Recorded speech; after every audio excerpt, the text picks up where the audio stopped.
Coucou les amis, bienvenue dans cette nouvelle vidéo dans laquelle nous allons nous donner ce plaisir de passer à l'application après notre fameux cours sur les fonctions réciproques. Nous allons voir maintenant comment faut-il appliquer tous ces fameux théorèmes et formules que nous avons eu à rencontrer dans notre cours. Ainsi, avant de passer au niveau de la résolution, je vais vous dire que dans cette vidéo, nous allons commencer par l'énoncé 1, c'est résoudre cet exercice avec la fonction cosinus de pi sur 2 fois x, mais nous en aurons deux autres qui vont nous permettre de mieux appréhender cette notion des fonctions réciproques. Entre-temps, je tiens à vous remercier parce que la mise en numéro est content grâce à vos efforts, grâce à votre participation, nous avons pu dépasser la barre de 500 abonnés et là, pour ça, nous sommes fiers et merci encore pour cette participation. Alors, pour ceux qui ne sont pas encore abonnés, n'oubliez pas d'activer la cloche de notification et de liker afin de permettre à YouTube de continuer à partager et à recommander nos vidéos et afin que vous puissiez rater aucune de nos prochaines vidéos. Alors, sans plus tarder, nous allons passer au niveau de la résolution de cet exercice. Alors, au niveau de la résolution, qu'est-ce que nous avons? On nous présente la fonction f de x qui est égale à cosinus de pi sur 2 fois x. Et la première question, on nous demande d'étudier les variations de f. Or, pour étudier les variations de f, il nous faut déterminer son ensemble de définition, calculer les limites aux bornes de son ensemble de définition, calculer sa dérivée et étudier le signe de sa dérivée sur l'ensemble de définition, et enfin dresser le tableau de variation. Alors pour notre cas ici, on nous dit que la fonction f est définie sur l'intervalle de 0 à 1. Alors nous avons déjà cet intervalle sur lequel notre fonction sera étudiée et nous allons le désigner de domaine d'étude. Et ce fameux domaine d'étude, je ne réfléchis pas, c'est une étoile égale à quoi? Cet intervalle ici déjà présenté. Alors, pour la deuxième étape, nous allons déterminer les images des bornes de notre intervalle. Parce que ici, on peut se permettre de calculer des images parce que les bornes sont toutes fermées. Donc, du coup, nous allons calculer f de 0 pour la borne inférieure. Et f de 0, il suffit de remplacer le x par 0. Et voilà ce que j'obtiens, cosinus de pi demi fois 0. Et cosinus de pi demi fois 0 me donne cosinus de 0. Et cosinus de 0 est bel et bien égal à 1. Une fois que j'ai calculé l'image de f par la borne inférieure, je calcule l'image de f par la borne supérieure qui n'est pas que 1. Donc, je vais remplacer aussi le x par 1 et j'aurai cosinus de pi sur 2 fois x. Et donc, cosinus de pi sur 2 fois x revient à cosinus de pi demi. Et cosinus de pi demi, nous savons très bien que cosinus de pi demi égale à quoi? À 0. Une fois que j'ai les images des bornes de mon domaine d'étude, je passe au niveau de la détermination de la dérivée et de l'étude de son signe. Je rappelle d'abord que cosinus de x est égal à quoi? Excusez-moi, je rappelle d'abord que f de x est égal à cosinus de pi sur 2 fois x. Alors ici, il me faut déterminer la fonction dérivée. Et ici, je rappelle que nous avons la forme cosinus de a fois x plus b. Donc, la dérivée est égale à quoi? À moins a fois sinus de a fois x plus b. Et il faut identifier c'est quoi le a, c'est quoi le b. Et par rapport à cette expression, je remarque très bien que le a est égal à pi sur 2 et le b, vu qu'il ne figure pas ici, le b est égal à quoi? À 0. Et en remplaçant le a par son expression ici, le b aussi par sa valeur, on obtient f' de x égale donc à moins pi sur 2 fois sinus de pi sur 2 fois x. Donc là, c'est la dérivée de notre fonction f. Une fois que j'ai la dérivée, il faut passer par l'étude du signe.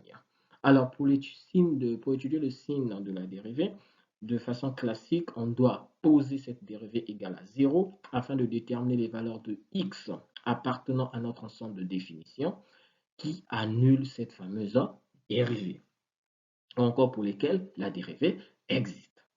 Alors, ici, nous allons poser donc f' de x égale à 0. Et en posant f' de x égale à 0, je peux encore écrire que moins pi sur 2 sinus de pi sur 2 fois x égale à 0. Alors, moins pi sur 2 étant réel, il peut diviser là-bas, il disparaît. Du coup, j'ai sinus de pi sur 2 fois x égale à quoi? À 0. Or, sinus de pi sur 2 fois x égale à 0 équivaut à dire que pi sur 2 fois x égale à k fois pi. avec K, un entier relatif. Ça, il faut le retenir. Cosinus de θ égale à 0, c'est seulement si θ égale à quoi? À Kpi modulo 2pi. Alors, ici, je vais raconter. Ici, qu'est-ce que nous aurons donc? Donc, x sera donc égal à quoi? Les pi vont se simplifier. Et là, le 2 vient mutuer le k. Nous aurons donc x égale à k fois, et 2 fois k, avec le k appartenant à z. Alors ici, le x dépend de k.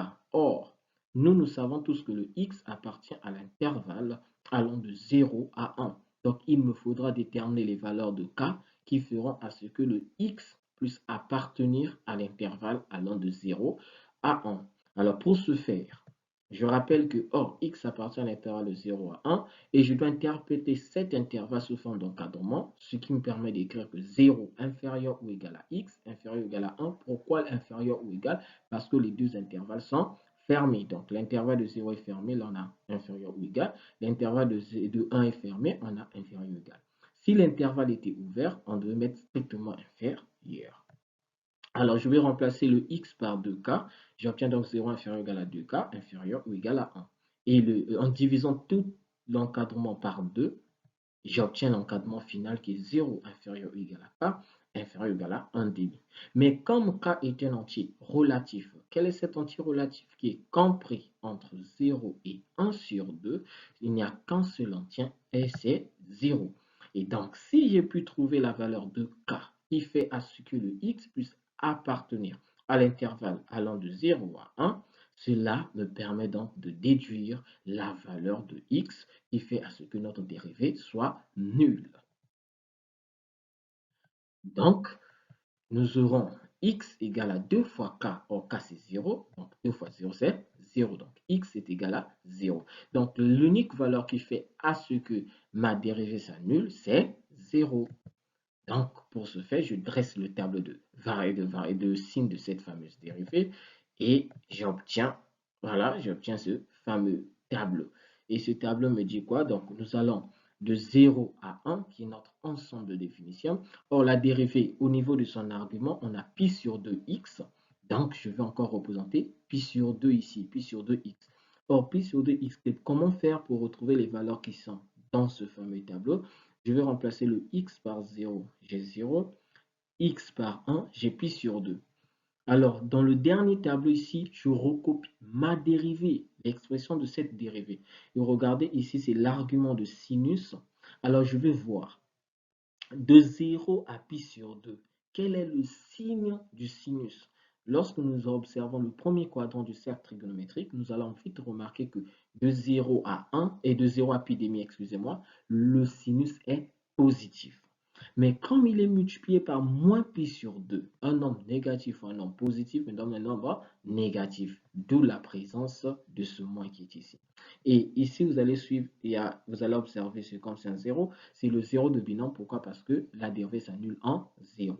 Et de ce côté, vous observez moins pi sur 2, c'est parce que lorsque je vais remplacer le x par 1, j'aurai sinus de pi demi qui est 1, 1 fois moins pi demi, ça donne moins pi demi. Donc du coup, on peut facilement déduire que la partie aussi est négative. Donc, pour tout x que j'aurai dans cet intervalle, dans l'intervalle de 0 à 1, f' de x est inférieur ou égal à 0.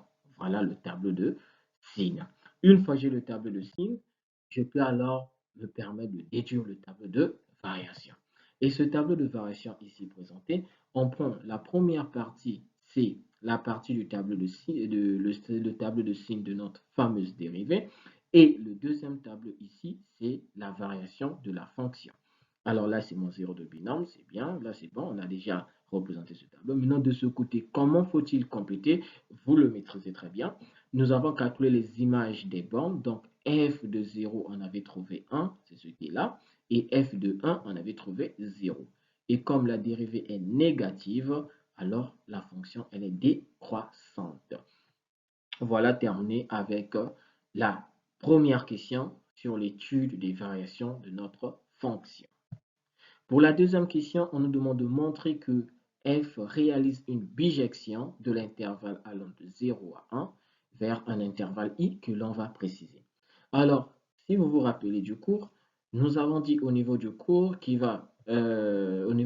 que une fonction réalise une bijection si et seulement si elle est continue et strictement monotone sur l'intervalle sur lequel on admet qu'elle réalise une bijection. Autant pour moi.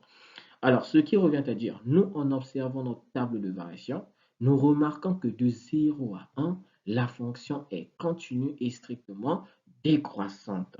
D'où nous allons dire que comme f est dérivable et strictement décroissante sur l'intervalle de 0 à 1, alors f réalise une bijection de l'intervalle allant de 0 à 1 vers f de cet intervalle. Or, i est égal à f de 0 à 1. Maintenant, comment faut-il déterminer ce nouvel intervalle qui est l'image de l'intervalle i par rapport à notre fonction f? Regardez ici, est-ce qu'un intervalle peut aller de 1 vers 0? Non. Donc du coup, il suffit de renverser juste des valeurs. Donc si les bornes sont fermées, on gardera les bornes fermées, mais sauf qu'on doit inverser les valeurs. Donc on partirait de 0 à 1. Du coup, l'intervalle i dont on nous demandait de préciser, c'est toujours 0 à 1. Donc je ne vois pas ceux de haut, mais je vois les valeurs de f de x. Et vous allez remarquer que tout à l'heure, j'ai dit que la fonction était continue. Là, j'ai parlé de la fonction dérivable parce qu'on remarque sur cet intervalle, la fonction est bel et bien aussi dérivable. Pour la troisième question et pour terminer avec la résolution de cet exercice, on nous demande de montrer que f-1 est dérivable sur l'intervalle allant de 0 à 1 ouvert et que pour tout x de cet intervalle, la fonction f-1' de x est égale à moins 2 divisé par pi racine carrée de 1 moins x au carré. Alors, voilà, pour cette question, j'aimerais prendre tout mon temps. Certes, la vidéo, elle est assez longue, mais j'aimerais mieux expliquer cette partie parce qu'il y a beaucoup des élèves qui s'enfoncent à partir de cette étape. Alors, la première des choses à faire, c'est d'abord justifier pourquoi la dérivée de la fonction réciproque existe. On pourra remarquer que la dérivée, donc f' de x est différent de 0. Mais pourquoi on affirme que f' de x est différent de 0? Parce qu'on avait remarqué que f' de 1 est égal à 0. Mais comme dans l'intervalle, nous avons exclu le 1, donc la dérivée est différente de 0 sur l'intervalle allant de 0 à 1 ouvert. Et donc, si la dérivée est différente de 0 sur cet intervalle, alors elle est dérivable sur cet intervalle. Et donc, sa dérivée existe. Alors, quelle est la formule qui nous permet de déterminer la fonction dérivée d'une bijection réciproque? Elle est là. Alors, vous voyez ici, il y a un y, là, il y a l'y, mais comment faut-il faire pendant qu'ici on a parlé de x? Il faut savoir qu'en mathématiques, la variable est muette, il suffit de bien la définir. Et donc, f-1 de y, il faut déjà savoir que c'est f' de x. Ah, ça devient pareil. f-1 de y, c'est f' de x. Et on va voir ce qui va se passer. Alors, du coup, il faut passer au niveau maintenant de la démonstration. Le premier réflexe que je dois avoir, c'est d'abord rappeler ceci. Si f de x égale à y, cela veut dire que x est égal à f moins 1 de y. Nous avons vu ça dans le cours. Donc, pour une première partie, qu'est-ce qu'il faut d'abord faire? D'après la relation fondamentale de la trigonométrie. Pourquoi je passe au niveau de la relation fondamentale de la trigonométrie? Parce que j'ai la présence de la fonction cosinus, mais il faut me débarrasser de cette fonction cosinus. Comment avoir cette réciproque? Je me sers de la relation fondamentale de la trigonométrie qui stipule que le cosinus carré de θ plus sinus carré de θ est égal à 1. Or, chez nous ici, le θ, c'est pi sur 2x. Donc, moi, au niveau de ma relation, la dérivée dépend. Je rappelle bien, la dérivée dépend de sinus de x et la fonction dépend de cosinus. Donc, je vais extraire sinus de x. Donc, on aura sinus carré de x est égal à 1 moins cosinus carré de pi sur 2x. Et donc, le carré de sinus passe au deuxième membre. Ça devient racine carrée. Mais pourquoi on n'a pas mis moins? Parce que normalement, c'est plus ou moins racine carrée. C'est parce que la fonction sinus est positive sur l'intervalle de 0 à 1. C'est lorsqu'on la multiplie de moins pi sur 2 qu'elle devient négative. Et donc, nous avons vu tout à l'heure que f de x est égal à y si et seulement si cosinus en remplaçant f de x par sa valeur. Donc, cosinus de pi sur 2x est égal à y. Donc, si nous avons ici cosinus carré de pi sur 2x, alors on peut remplacer cosinus de pi sur 2x par y. Et donc, le sinus de pi sur 2x égale à racine carrée de 1 moins y au carré. Faites très attention avec cette étape. D'autre part, nous aurons donc la dérivée est égale à quoi? Moins pi sur 2 sinus de pi sur 2 x. Ça, c'est la fonction dérivée. Or, tout à l'heure, nous avons montré que sinus de pi sur 2 x est égal à racine carrée de 1 moins y au carré. Donc, on va remplacer, nous aurons cette expression. Raison pour laquelle là-bas, nous avons eu à parler de f moins 1' de y égale à 1 sur f' de x. Et nous allons donc venir remplacer au niveau de cette relation et notre fameuse dérivée réciproque devient f moins 1' de y qui est égal à 1 sur moins pi sur 2 racine carrée de 1 moins y au carré. Et donc, étant donné que nous avons moins pi sur 2, alors nous allons multiplier cette fraction par l'inverse de moins pi sur 2 et nous aurons ici f moins 1' de x qui est égal à moins 2 sur pi racine carrée de 1 moins y, 1 moins x au carré. Vous avez remarqué que directement j'ai remplacé ici par x parce que la variable est muette. Donc si on admettait que x ce n'est autre que y, alors je peux donc écrire f moins 1' de x égale à moins 2 sur pi racine carrée de 1 moins x au carré. Voilà ce qu'il fallait faire pour résoudre cet exercice. Alors, merci d'être fidèle pour arriver jusqu'à ce point.